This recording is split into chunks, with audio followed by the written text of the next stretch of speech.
Nobody knew exactly when apartment 405 had been abandoned. The neighbors only realized something was wrong when the mail began piling up at the door, when the sound of a crying baby, a sound that had once echoed through the walls every night, suddenly stopped. At first, they assumed the tenants had simply moved out in a hurry. The landlord, an elderly man with rheumy eyes and a permanent scowl, shrugged off any questions about it. "People leave all the time," he muttered. But the apartment was never listed for rent again. No workers came to clean it. No moving trucks arrived to empty it out. It simply remained there, untouched, sealed like a tomb. And then things started happening. It began with noises, soft at first, almost imperceptible. A shuffle of footsteps across the wooden floor. The creak of a door opening in the dead of night. The faintest whispering voices, too low to make out words, drifting through the vents. Those who lived on the same floor dismissed it as their imaginations running wild. Until one night, an old woman from apartment 403 swore she saw a light flickering inside. It was just for a second, she whispered to the others, gripping her rosary with trembling hands. Like someone struck a match, or opened their eyes. Curiosity turned to fear when the knocking began. Always at exactly 3:15 a.m., soft and deliberate, as if seeking attention. One resident, a skeptical young man from apartment 406, decided to stay up and watch through his peephole. When the knocking came, he expected to see some prankster lurking in the hallway. Instead, the door to 405 was slightly ajar. No one stood outside. The air was thick with the scent of something rotten. He never spoke about what he saw when he peeked inside. After that night, his friends noticed a change in him. His eyes, once lively and mischievous, seemed dull, as though something had drained the color from them. He stopped sleeping, stopped eating, and within a week, he was gone, vanished without a trace, just like the previous tenants. Nobody dared to approach the apartment after that, but the knocking never stopped, and sometimes the whispers grew louder. Sure, here's a much longer and more detailed continuation of the inhabitants of the empty apartment with a terrifying and immersive atmosphere. After the disappearance of the young man from apartment 406, the building changed. The air felt heavier, as if the walls held their breath. The lights in the hallway outside apartment 405 flickered more often, buzzing angrily before plunging the corridor into brief moments of thick, consuming darkness. The knocking at 3:15 a.m. never stopped. Some residents moved out, unable to endure the feeling of unseen eyes watching them through the peepholes, the whispers seeping through the vents like poisoned air. Others stayed, but they stopped asking questions. They ignored the shadows that moved under the doors, the soft giggles of something that wasn't supposed to be there. But then, something changed. One night, a new tenant arrived. Her name was Clara, and she was not like the others. She was young, sharp, and unafraid of things that couldn't be explained. She had seen enough horrors in her own life, things that weren't supernatural but were terrifying nonetheless. To her, an empty apartment with strange noises was just another unsolved mystery, not a reason to run. She heard the rumors from the other tenants, the warnings, but she didn't care. If someone's living in there, she said, shrugging as she unpacked boxes in apartment 402, then they'll have to pay rent like the rest of us. That night, at exactly 3:15 a.m., the knocking came. 3 slow, deliberate taps. Clara was awake, reading in bed, and when she heard the sound, she did what no one else in the building had dared to do. She opened her door. The hallway was empty. The dim yellow bulbs cast long, trembling shadows along the peeling wallpaper. A distant hum of city life barely reached this deep into the building. It was silent, too silent. Then she saw it. The door to apartment 405 was ajar. A thin sliver of darkness yawned from within, stretching into the hallway like an invitation. Clara frowned, stepping closer. The air smelled damp and stale, like old wood and forgotten time. Her pulse quickened, but she ignored it. Reaching out, she pushed the door open fully, revealing the apartment's interior. It was not empty. The living room was untouched, as if the previous tenants had left in a hurry. A couch sat in the middle of the space, its cushions indented as if someone had just risen from it. A dining table was still set for two, plates coated in a layer of dust, but otherwise undisturbed. A child's toy, a stuffed rabbit with button eyes, lay on the floor, its head tilted unnaturally to the side. The air was thick, pressing against Clara's chest like unseen hands. Then the sound came, a soft, rhythmic creaking, coming from down the hall. Clara turned her head toward the sound. The bedroom door at the end of the hallway was slightly open, just enough for her to see a slice of the darkness inside. And in that darkness, something moved. She took a cautious step forward, then another. The floorboards moaned beneath her weight. The creaking inside the room stopped. Then, the door slammed shut. Clara gasped, stumbling back. The air grew colder. The shadows in the room stretched unnaturally, twisting toward her feet like grasping fingers. A whisper slithered through the silence, but it wasn't coming from inside the bedroom. It was right behind her. She turned sharply, heart hammering. The apartment was empty, but the front door, it was closed. She had left it open, and then she heard it, a soft giggle, high-pitched, childlike, coming from the bedroom. Clara backed toward the door, fumbling for the handle. The giggle turned into a whisper, no, many whispers, overlapping, clawing into her ears. Something thumped against the bedroom door from the inside. Then again, louder, harder, and then silence. A single voice cut through the quiet, hoarse and playful. "You shouldn't have come in." Clara's scream barely left her throat as she wrenched the door open and ran. Clara never spoke of what she saw that night, but she didn't leave the building either. She should have. After that night, the apartment was different. The knocking didn't stop, but now it came from inside 405. The whispers grew bolder, slipping into the pipes, the walls, the vents. At night, if she listened closely, Clara could hear breathing, wet, rasping breathing, coming through the air ducts above her bed. One night, she decided to check. She climbed onto a chair and lifted the vent cover. The darkness inside yawned wide, deep, stretching far beyond what should have been possible. For a moment, she saw nothing but the endless black. And then something blinked. Eyes. So many eyes. Watching, Clara screamed, dropping the vent cover as something moved inside. Something large, shifting through the metal tunnels like a snake in its burrow. She never checked the vents again. One by one, the remaining tenants of the building left. Those who stayed changed. They grew pale, hollow-eyed, restless. They whispered to themselves, repeating things no one else could hear. They stopped leaving their apartments. They stopped being seen at all. And then, one night, apartment 405's door stood wide open again. Clara wasn't seen the next day, or the day after. Her apartment remained untouched. Her bed unmade. Her shoes by the door. Her coffee cup still half full on the kitchen counter. But she was gone. And in the silence of the empty hallway, just before dawn, the knocking came again. 3 soft, deliberate taps. This time, it came from every door in the building. The building had grown silent. Too silent. After Clara disappeared, no one dared speak about her.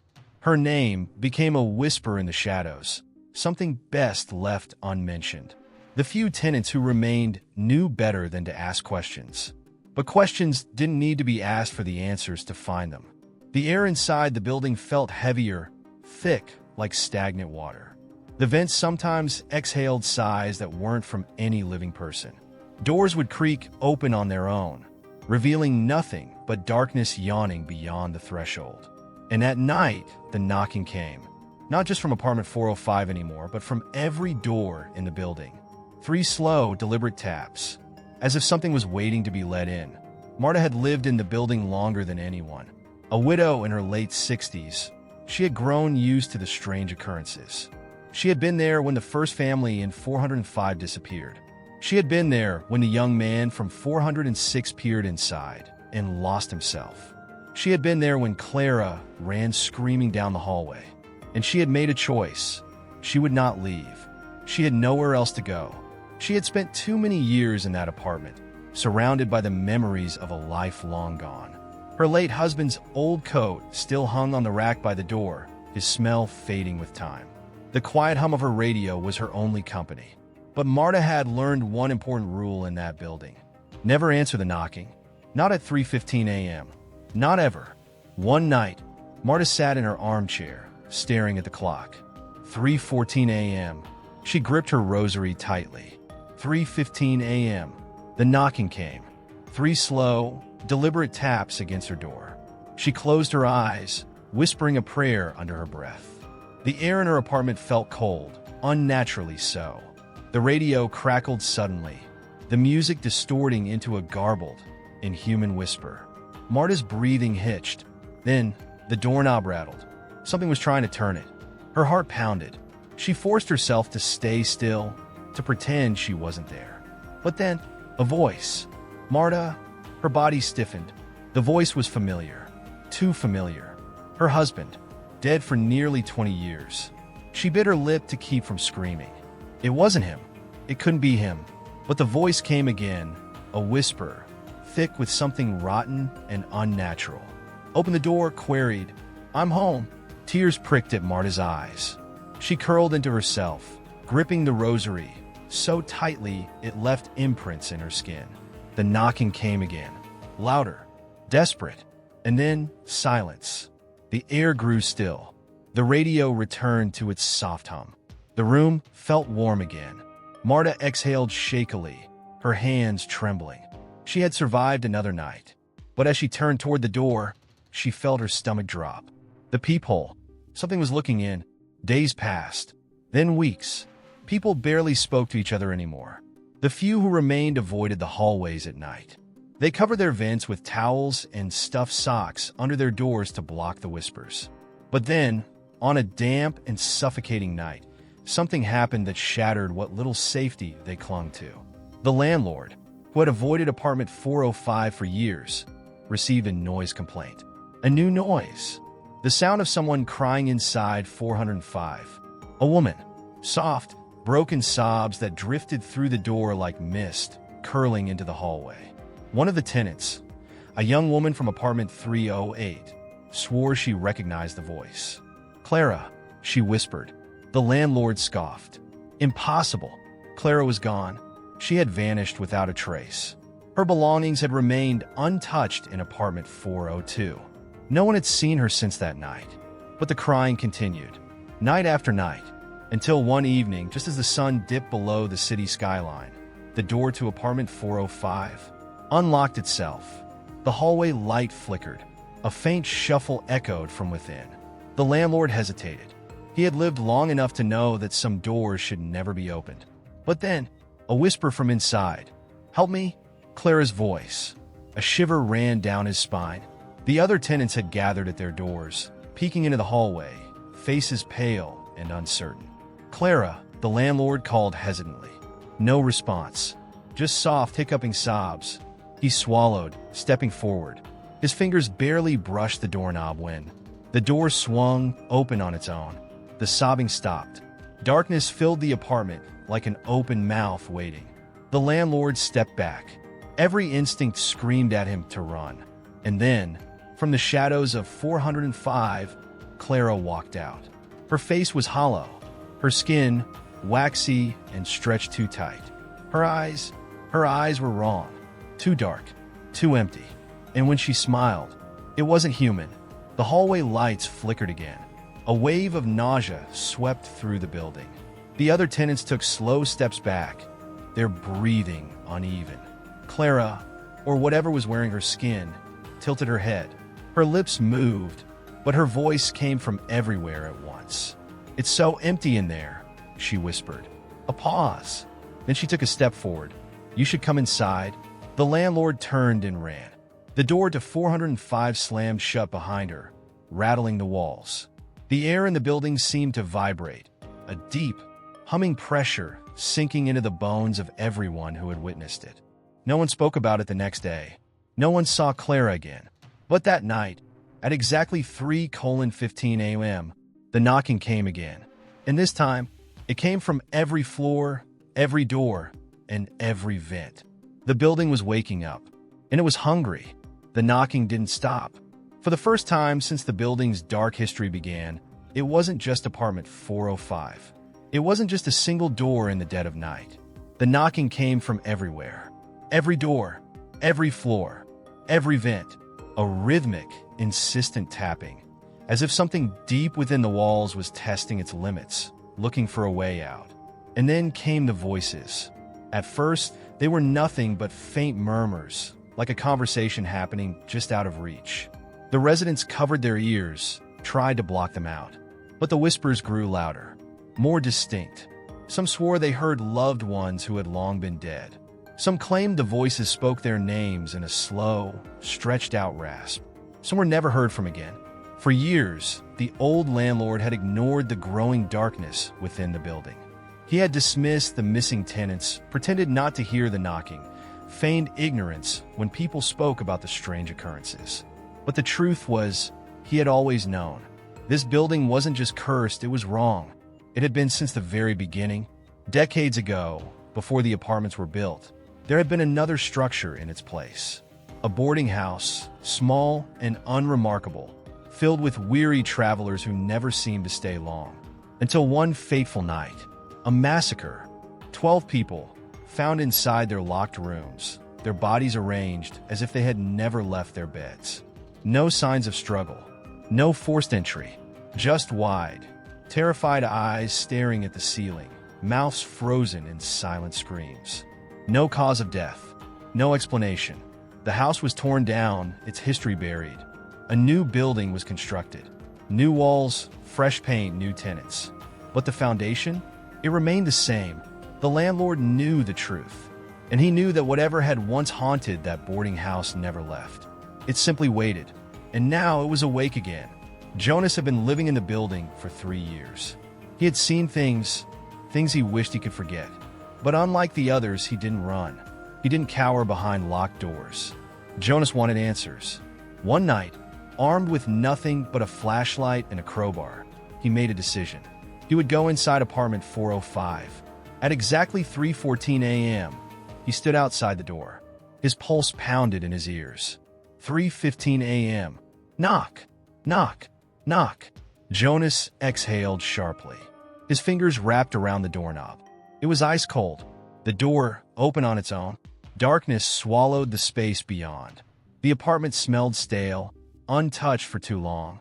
Jonas hesitated only for a moment before stepping inside. The door slammed shut behind him. Jonas's flashlight flickered. The apartment looked normal. Too normal. The furniture was exactly where it had always been. The dust-covered table. The abandoned stuffed rabbit. The couch, still indented as if someone had just stood up. And then, footsteps. Slow. Dragging. Coming from the hallway. Jonas gripped his crowbar, his breath coming fast and uneven. Something was inside with him. He turned toward the bedroom door. It was slightly open, just like Clara had described. A shadow moved inside. Jonas forced himself to step forward. He gripped the doorknob and pushed it open fully. His flashlight caught movement. A figure stood in the far corner of the room. Tall, motionless, facing the wall. Jonas's stomach twisted. It was Clara. Her back was to him. Her head hung at an unnatural angle, her arms limp at her sides. Her hair was matted, her clothes tattered. But what made his blood run cold was how her feet weren't touching the ground. She hovered inches above the floor. Jonas's hand tightened on the crowbar. Clara. She didn't move. He stepped closer. Her body convulsed violently, like a puppet being yanked by invisible strings. Then, in one horrific motion, her head snapped toward him. Jonas stumbled back. Her eyes, they were gone. Just empty, black pits where they should have been. Her mouth stretched open in a silent scream. And then, she lurched toward him. Jonas ran. The hallway twisted around him, stretching, warping.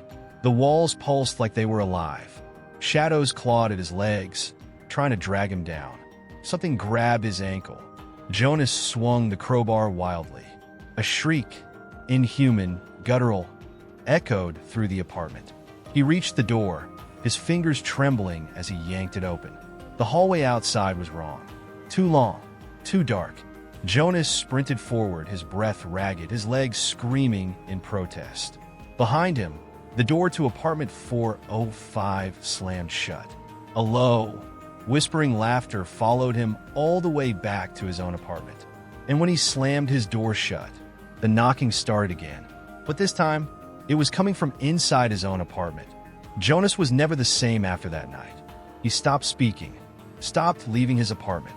His lights never turned off, as if he was terrified of the dark. And then one morning his door stood open. His apartment? Empty. No sign he had ever lived there.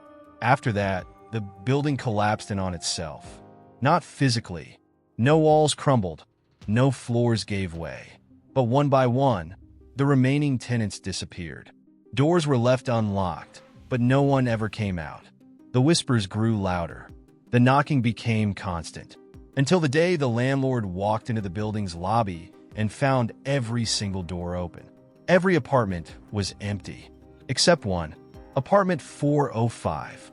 The door stood slightly ajar, a sliver of darkness spilling into the hallway.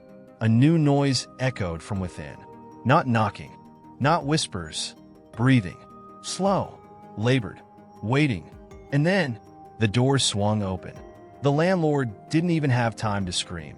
The city didn't ask questions when the apartment complex was condemned.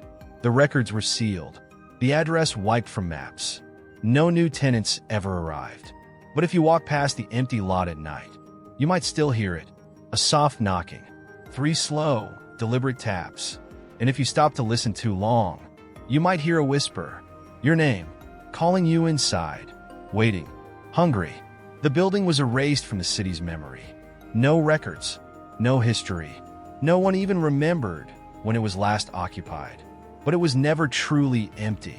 Something remained, lurking beneath the ruins, inside the shadows where no light ever touched. It watched. It waited. For years, the lot stood undisturbed. Just an overgrown patch of land where nothing ever grew quite right, where animals refused to step, where the air always felt just a little too cold. But then, construction began.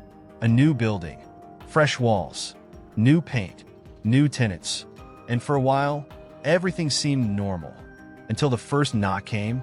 A young woman, living on the 4th floor, heard it late at night. 3 slow, deliberate taps. On her closet door. She barely had time to react before the whisper followed. Not from inside the closet. Not from the hallway. From right behind her. She turned, and the lights went out. The knocking spread. And somewhere deep in the building, a door swung open on its own. Apartment 405 was back. And this time, it would never be empty again.